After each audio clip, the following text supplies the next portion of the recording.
Kayako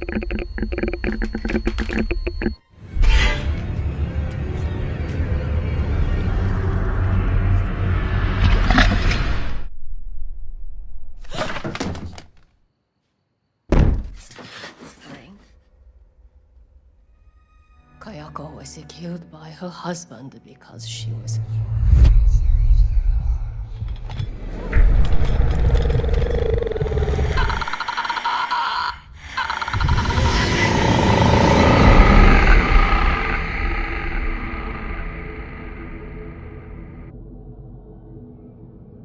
Halo semuanya, selamat datang kembali di Plotarian Channel.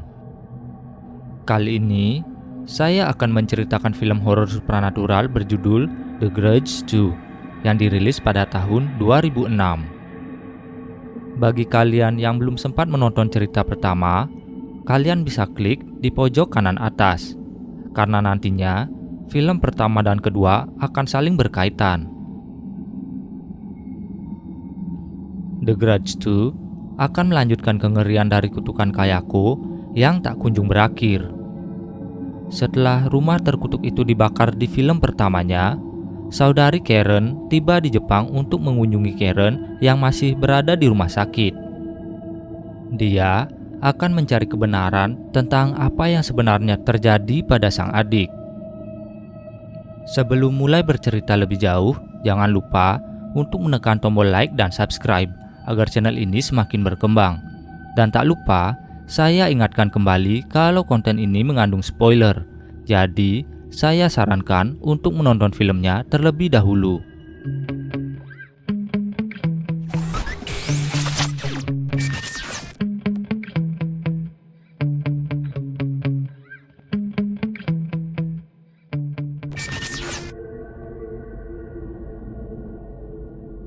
Awal film, kita kembali diingatkan oleh narasi yang menjelaskan tentang kutukan dari manusia yang kehilangan nyawanya dalam keadaan sedih atau marah. Scene dimulai dengan sepasang suami istri di mana sang istri yang bernama Trish tanpa sebab menyiramkan minyak panas dan memukul kepala sang suami, Bill Kimball. Setelah sang suami kehilangan nyawanya, Trish dengan tenang duduk di kursi untuk sarapan. Berpindah ke 3 siswi SMA di Tokyo bernama Miyuki, Ellison, dan Vanessa sedang berjalan pulang dari sekolah. Ellison adalah siswa lugu yang tak mempunyai teman. Setelah 6 bulan di Jepang, tak ada anak seumurannya yang ingin berteman dengan Ellison. Sampai akhirnya Miyuki dan Vanessa mengajaknya pergi bersama. Bukannya langsung pulang, Miyuki dan Vanessa malah mengajak Ellison pergi ke rumah terkutuk yang kini sudah terkenal sebagai rumah paling berhantu di Jepang. Mereka bertiga diam-diam masuk ke dalam sana. Vanessa menceritakan kisah Karen yang telah membakar rumah hingga harus kehilangan kekasihnya. Walau Miyuki sudah agak terlihat takut, tapi Vanessa tetap memaksanya untuk naik ke lantai atas. Ternyata, alasan Vanessa dan Miyuki mengajak Ellison bermain karena hanya ingin mengerjainya saja. Saat Ellison berteriak meminta agar pintunya dibuka, dari arah atas, Kayako langsung mendekatinya. Di sisi lain, Vanessa dan Miyuki yang merasa memang ada yang aneh, langsung kabur meninggalkan Ellison yang berteriak ketakutan. Untungnya, Ellison bisa pergi dari sana. Beralih ke Aubrey, kakak dari Karen. Dia diberitahu sang ibu kalau Karen sedang berada di rumah sakit di Tokyo karena mengalami kecelakaan. Jadi, Aubrey dan Karen sudah lama tak berbicara. Dan menurut sang ibu, ini adalah kesempatan mereka berdua untuk memperbaiki hubungan. Karena paksaan sang ibu, Aubrey pun harus terbang ke Tokyo dan langsung menuju rumah sakit. Melihat sang kakak di sana, Karen terlihat begitu senang. Tapi, tak lama berselang, Karen malah meminta agar Aubrey membantunya kabur dari sana. Masalahnya, Aubrey tak mengerti apa yang sedang Karen katakan. Bahkan, sang adik mulai mengamuk tak jelas. waktu kembali mundur, memperlihatkan Trish yang baru saja pindah ke sebuah apartemen bersama sang suami dan kedua anaknya. Terlihat kalau awalnya hubungan mereka masih baik-baik saja. Kembali ke Aubrey. Di lobi rumah sakit, dia bertemu dengan Ethan, seorang jurnalis yang tertarik pada kasus yang menimpa Karen. Di sisi lain, Karen yang harusnya sudah dibius agar tenang malah mendapat gangguan dari Kayako. Karena ketakutan, dia memaksakan dirinya untuk pergi dari sana. Sayangnya, Karen malah berlari ke atas gedung, dan Kayako berhasil menariknya hingga terjatuh, lalu mendarat tepat di depan Aubrey dan Ethan yang sedang berbicara. Seketika, mereka berdua langsung syok melihat kejadian itu.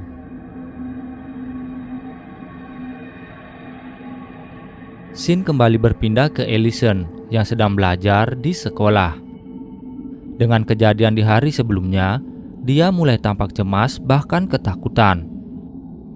Selanjutnya, gangguan berpindah ke Vanessa yang mulai diteror oleh Kayako saat sedang mandi. Yang paling mengenaskan dialami oleh Yuki. Saat sedang berduaan dengan pasangannya di hotel, Miyuki yang dari awal sudah ketakutan langsung diseret ke dalam cermin, lalu menghilang begitu saja. Di hari berikutnya, Ethan mendatangi Aubrey yang kini tinggal di apartemen Karen. Mereka mulai mencari tahu mengapa orang-orang yang berhubungan dengan rumah terkutuk itu bisa mengalami kesialan bahkan hingga kehilangan nyawa. Dan sejak 3 tahun lalu, saat Ethan meliput kejadian mengenaskan yang menimpa keluarga Kayako, dia juga merasakan kalau ia juga mulai diteror. Semuanya menjadi semakin buruk setelah Karen membakar rumah itu. Jadi, untuk menyelidiki kasus ini, Ethan dan Aubrey sepakat untuk pergi ke rumah itu lagi. Saat sampai, Ethan meminta Aubrey untuk tetap di depan rumah saja, sementara dirinya akan masuk untuk memeriksa. Sayangnya, sesuatu menarik Aubrey hingga tanpa sadar dia sudah berada di dalam rumah. Merasa tak aman, Ethan pun mengajak Aubrey untuk keluar dari sana.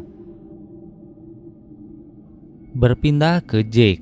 Saat tertidur, dia melihat kalau tetangga apartemennya bertingkah aneh. Bahkan karena penasaran, dia sempat mengikuti orang itu. Paginya, saat Jake dan Lacey pergi bersekolah, Bill mendengar kalau Trish sedang menelpon seseorang.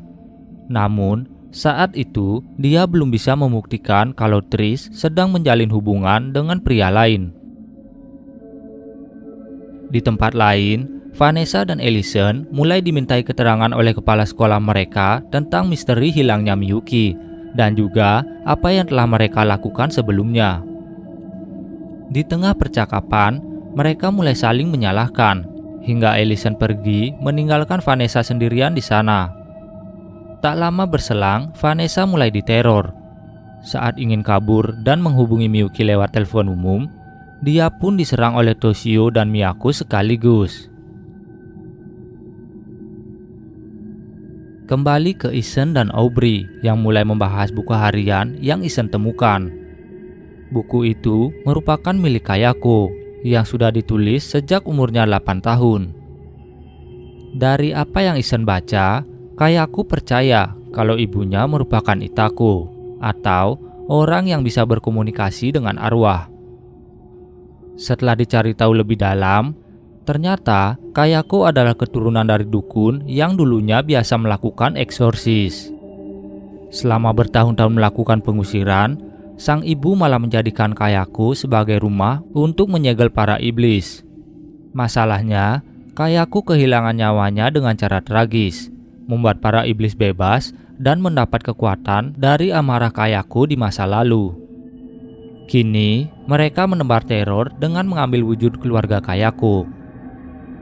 Demi menghentikan teror mengerikan itu, Ethan berniat untuk mendatangi ibu Kayako dan memintanya untuk menyegel kembali para iblis. Namun, sebelum bisa melakukan itu, Ethan malah diserang oleh Kayako hingga kehilangan nyawanya.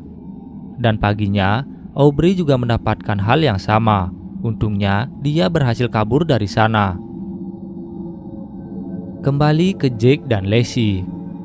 Jake terlihat sedih karena mendengar kalau sang ayah dan ibu tirinya mulai berkelahi. Ditambah, orang-orang di apartemen itu mulai bertingkah aneh. Lacey yang mendengar cerita Jake berjanji akan memeriksa kamar apartemen sebelah yang menurut Jake mencurigakan.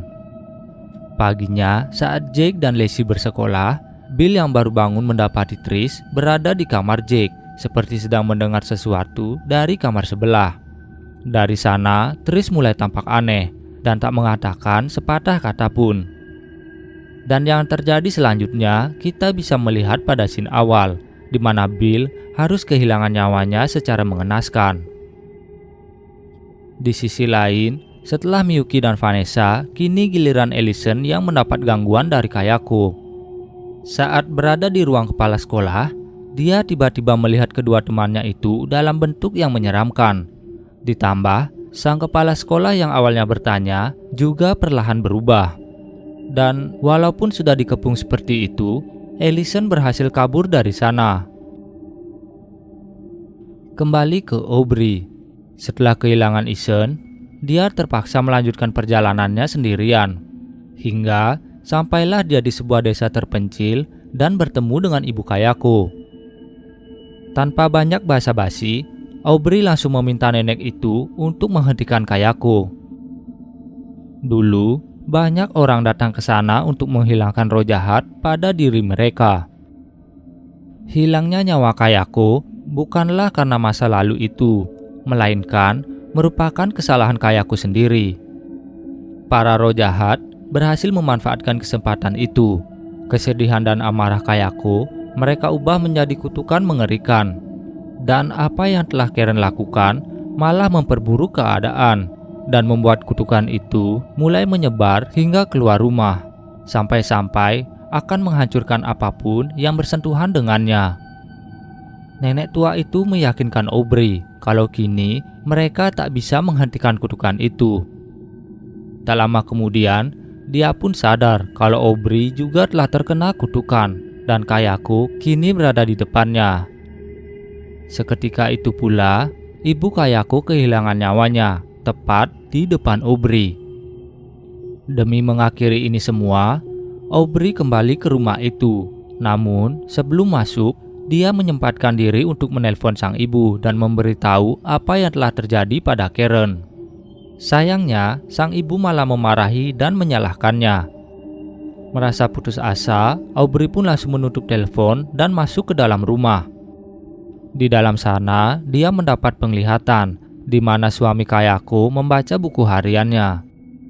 Aubrey yang saat itu ketakutan tak bisa lari kemana-mana lagi dan harus berakhir sama seperti Kayako dulu kehilangan nyawanya.